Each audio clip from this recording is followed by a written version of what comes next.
Hello, everyone. Reverend Carol here, and I'm bringing you the story today for Sunday, May 8th, which is also Mother's Day. Know that we here at Unity of Austin truly miss seeing you. But right now, our sanctuary is open, even though our YFM rooms aren't open quite yet. They will be soon. You and your family are welcome to join us on Sunday mornings. Well, today's lesson is about self-control. You kind of see this big bear behind me. Well, the story centers around these brothers and their encounter with a bear. Have you ever encountered a bear? I haven't, at least not up close. I've seen a few, but not up close, and I'm not sure what I do. But I would certainly hope that I would be able to manage my feelings like one of the brothers here did. That could save my life.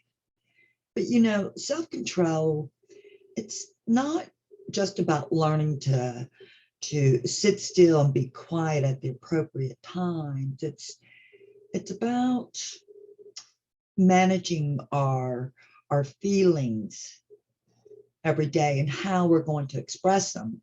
I know sometimes we can get some really big feelings, whether they're big feelings of anger or frustration. Sometimes they're big feelings of happiness and joy. And sometimes there are appropriate ways to express them, and there's some not so appropriate ways.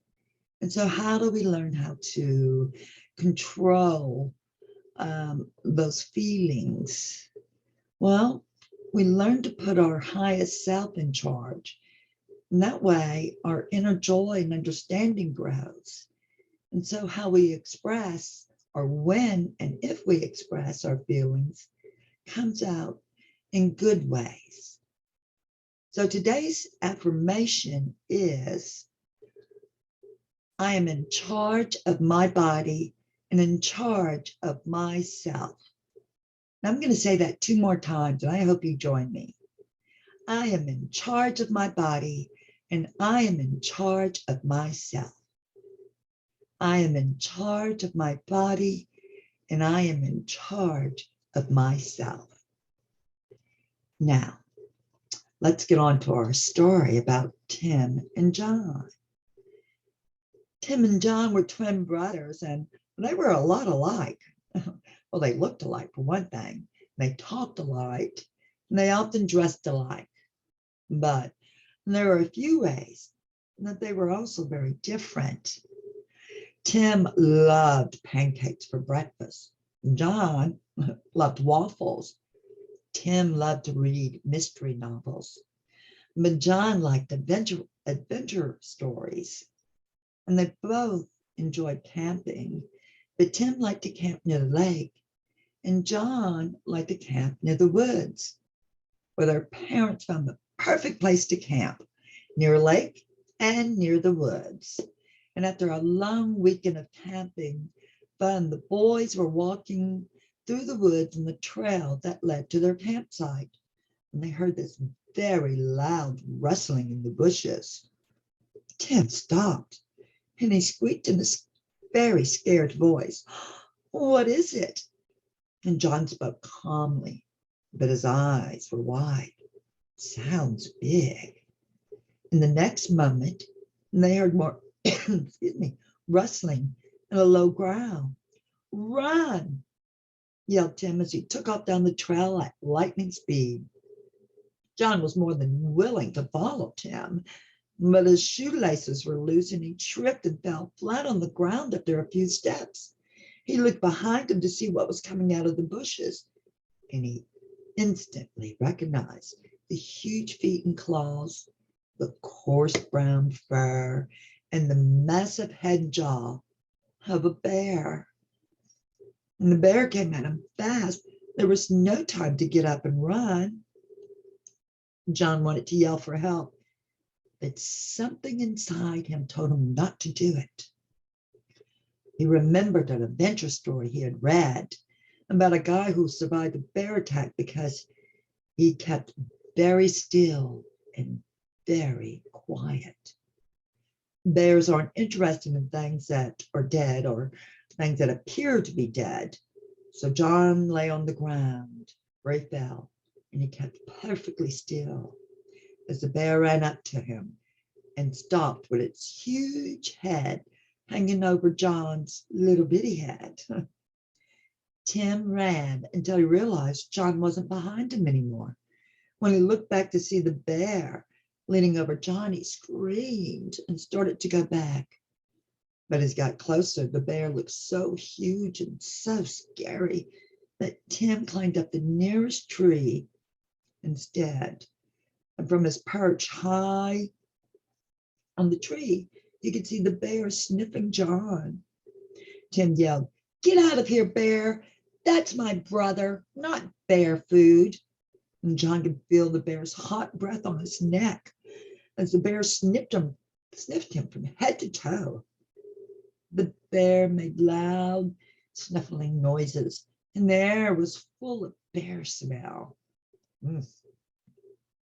John tried not to breathe, but he had to just a little. Inside John, there was a battle going on.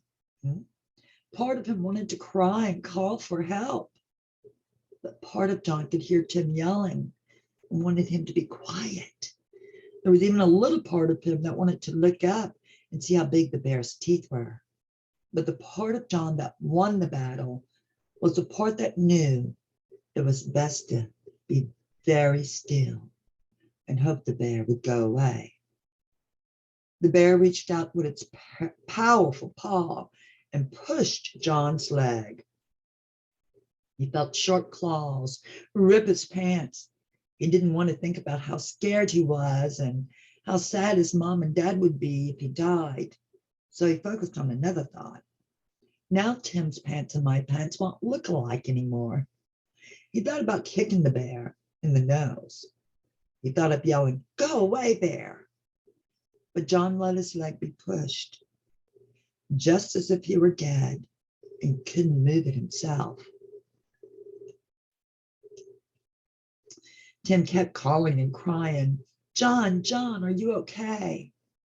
Then he pulled some pine cones off the tree and tried to throw them at the bear and called for his mom and dad, but they were too far away to hear. The bear nudged John with its big black nose. John could feel the bear's wet nose through his shirt, and part of him wanted to say, "Go slobber somewhere else, bear." But he just lay still. And the bear paused and looked around. And John suddenly thought about Tim. He wanted to look for Tim and call out to him to be quiet and stay up in the tree. But he made himself keep still and be calm. It felt like a very long time before the bear seemed to decide that there was nothing more to do, and it moved away. It stopped under Tim's tree and looked up at him. Tim climbed higher, yelling all the while, "Go away, bear, I'll come down there and beat you up. If you hurt my brother, I'll turn you into a bear rag." Tim didn't come down from the tree until he saw the bear disappear. Then he ran to John, who was slowly getting up from the ground. After Tim hugged his brother, he said, "Wow, did you see that? I scared that big old bear away. Wait till we tell mom and dad." Now, do you really think Tim's the one that scared that bear away? Yeah, I don't think so. What do you think made the bear go away without hurting John? What do you think was the hardest thing for John to do? You'd been in John's place. What would you have done? I don't know, but I hope I could have stayed still like John. He was very brave and courageous. And remember this affirmation, that I am in charge of my body and in charge of myself.